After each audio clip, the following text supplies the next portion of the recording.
Tisztelt Hölgyeim és Uraim, komáromi választópolgárok!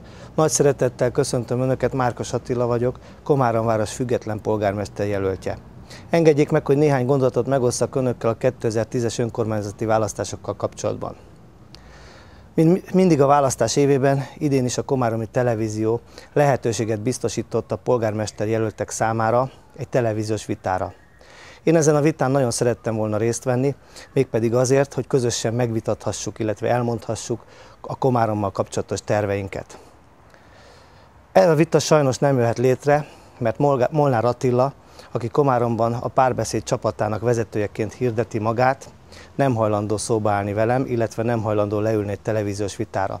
Ezzel nem csak engem utasított vissza, hanem azt a több ezer választópolgárt, aki Komáromban részemre átadta az ajánlócéduláját, megbízva engem azzal, hogy Komáromban képviseljem őket, mint Komárom városának független polgármester jelöltje. Úgy gondolom, jó lett volna megbeszélnünk közösen azokat a dolgokat, ami Komárom városát érintheti a jövőre nézve, hiszen az október 3-ai választás után október 4-e jön, és a sikertől függően vagy függetlenül mindkettőnknek közös feladatot kellett volna végrehajtani, illetve kell végrehajtanunk, Komárom város fejlődését, Komárom város jövőjét megbeszélnünk és biztosítani mindenki számára.